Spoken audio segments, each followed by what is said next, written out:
Hello, BookTube. Those who have been following my channel know that here you will find the best literature, the highest top shelf works of art in the literary field, either from my vast collection or the world of literature. And not just prose, so not fiction and nonfiction, but poetry.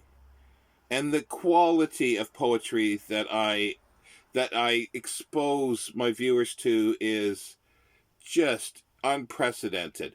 And I have uncovered a magical book here. It is called Poets Ranked by Beard Weight. It is an Edwardian publication. It's a commemorative edition, this volume, by Upton, Uxbridge, Underwood, with commentary by Gilbert, Alter-Gilbert, preface by Jack Passion, world beard champion. And there's a biography of Upton, Uxbridge, Underwood, but I'll skip that and I'll read a section here called Origins of Modern Beard Science. There is a lost history of the world, all but unknown to the majority of men. During barbogenesis, the cosmos emerged from an inchoate void, and the universe as we know it was formed as a four-bearded continuum. Residue of the general event was scattered throughout the heavens, and the earth was born on a planetary egg sheathed in a protective mask of barboplasm. The surface of the earth itself was soon fraught with its hairy covering. Like a shell, the planet cracked open and the hairier beard emerged to clothe the earth with vegetation. But a gateway to the hollow interior was left ajar, and this is the portal to the secret Elysium of beards hidden from the world since the beginning of time. The conventional divisions of geologic passage, the Cretaceous, the Carboniferous, the Tertiary, the Pleistocene, are just that, convenient conventions and coy terminology devised by so-called scientists to support their empty presuppositions. Unlike the voodoo of these charlatans, beard science can offer conclusive and incontrovertible proof for each and every one of its claims and assertions. The origins of the world are synonymous with the origins of the beard. The evidence is everywhere. Barbo tentacles flourish down to the present time. Barbo archaeology, even in its flawed form, admits the existence of the Paleobarbaris, the first beard men.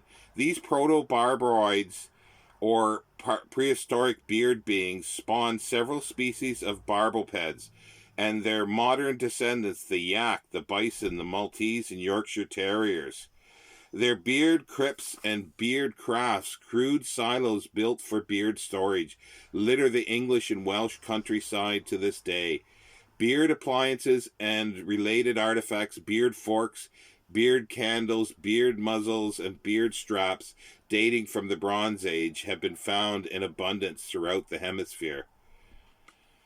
It is no coincidence that the beard is the symbol for God. All deities and their major avatars and prophets are bearded except for Buddha, whose beard is invisible.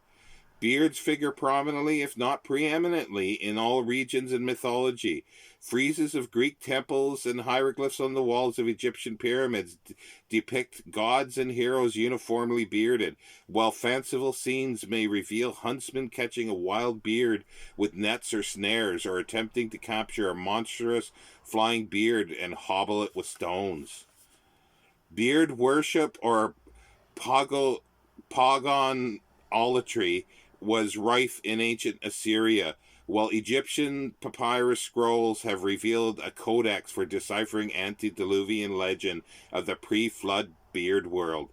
The gateway to the womb, the origin of our species, is itself framed and shielded by the female netherbeard.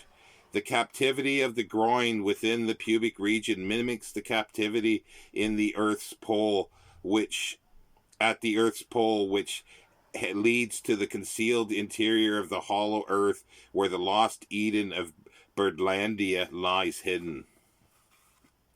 The father of Upton, Underwood, seeing carnivorous plants at the Crystal Palace exhibition of 1851, derived the concept of sapient plants and eventually elaborated his ideas in the magnum opus on the question of vegetable intelligence.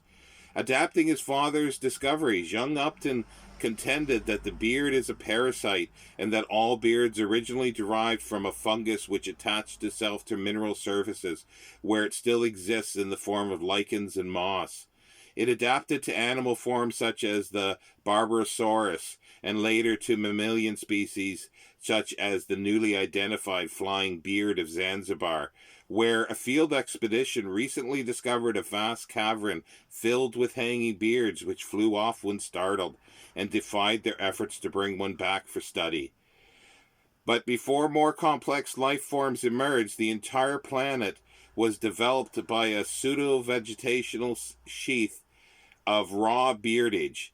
This vast fungal mass unfolded the Earth from the girdle of the equator to the very antipodes, acting as an enormous tarpaulin or mask. The world beer camouflaged the portal to the center of the Earth, sequestered at Earth's Ultima Thule, near the perpetually frozen vastness of the bleak North Pole. A queer radiation from this far-flung region detected by Underwood while testing the prototype of his experimental barboscope altered him to the magnetic properties inherent in the primal beard source. Eventually, Underwood concluded that pan-global beard fungus, an ever-evolving, ever-adapting parasite, began to attach itself to the human head and face, and over the course of many generations became a natural symbiont. At first, there were many drastic attempts at suppression. See The Secret Extinctions. In the end, gradual, grudgingly acceptance and final full assimilation and favor, the beard came to be associated with gentiliality, Santa Claus, dignity and authority, heads of state, suavity, daring do, naval commanders, and the rest, they say, is history. You learn everything here, BookTube. Thank you.